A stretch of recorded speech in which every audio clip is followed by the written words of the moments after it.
Welcome back to I Love to Cook. Today I made a cherry pecan cheesecake bars, and here we have a slice. It's got a pecan coconut crusted base and pecan coconuts on top and cherry cheesecake in the middle. So let's get started. Okay, so the first thing that you're going to want to do is build your base. The first thing I did was I had bought some white flake coconut, but I like the flavor of it toasted better in this recipe, so I actually toasted half of it, because if I were to toast all of it with the nuts and the sugar, it won't show up in contrast, because you're going to use part of this as your topping as well as your base. So I just took about 2 tablespoons out from the half a cup and put it on top of the pecan pieces that I'm going to be using on the top. And this is going to go into the base. So we're going to mix actually the shortening, and I'm using earth balance shortening. I'm going to mix the shortening and get this stuff out of my way. The brown sugar and the flour together. And I'm just going to pulse that in my Ninja. I am running out of dishes to dirty around here.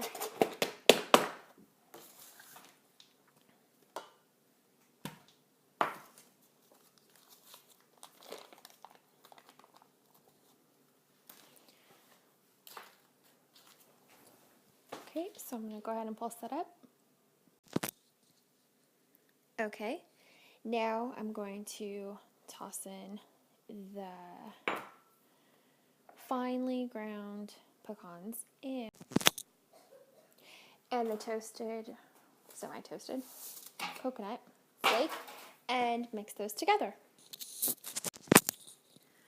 Okay, after you get that mix, you just drop it in the pan and shake it out kind of even. And then what I like to use is the bench scraper just to push it down. Just covers more area at one time.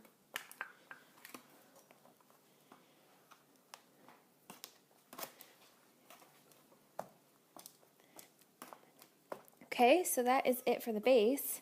Now let's get started on the filling.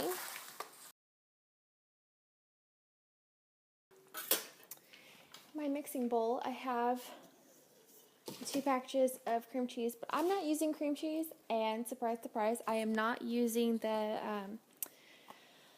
infamous Follow Your Heart vegan brand either. I am using Neufchâtel cheese.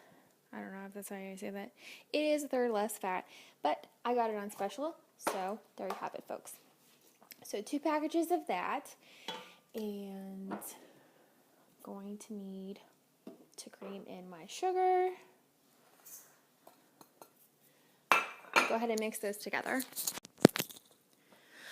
Okay, so I got the sugar creamed, and I went ahead and tossed in 2 teaspoons of vanilla extract, and I use pure vanilla extract. Do not use the imitation stuff. It's really gross.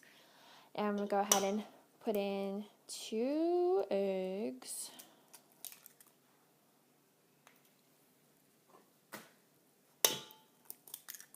Alright. And I'll mix that together. And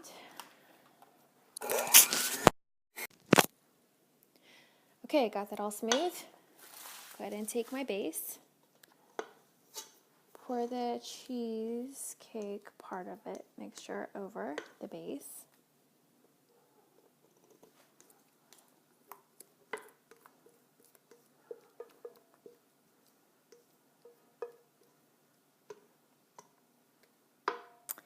This is going to go into a 350-degree oven for about 15 minutes. Say about 12 to 15 minutes. You want the edges to be kind of golden brown, medium brown, and That's it. You take it out. You don't want it to be overcooked.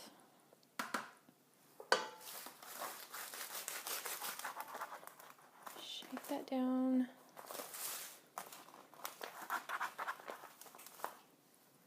Okay, my base is moving on me now.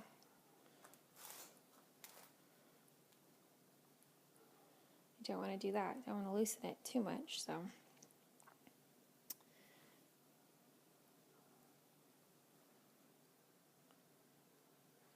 Okay. Then the next thing you want to do is, okay, so it's out of the oven, and this is the last part you need to do. I have my jar of cherry pie filling. Going to put the cherry pie filling on top of the cheesecake part, and then smooth that out, and then top it with the rest of the coarsely ground walnuts and coconut, and it's going to go back in the oven for the last 15 minutes. Get a spoon for that. Okay, so you just go ahead and spoon on the rest of the mixture as evenly as possible, and without pushing down into the cheesecake part. And just top it with the rest of the nuts and the coconut mixture. You pop it in the oven for 15 minutes, and then you're going to pull it out. You're going to set it on your cooling rack for about 30 to 40 minutes. Let it cool off, and then you're going to pop it in the fridge for about at least 2.5 hours. So I'm doing this the day before, so you'll have plenty of time to chill. Hope you guys give this recipe a try. Okay, so I wasn't happy with how much of the coconut flake was left, so I added a little bit more and a little bit more of the pecans just to cover the edges.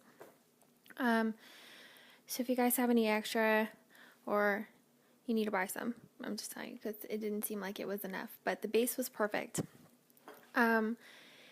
This actually didn't set up after the time that I had originally put it for, so I added 10 minutes more to it, and it still jiggles a little bit, but that's going to set up after it cools some. So like I said, it's going to cool.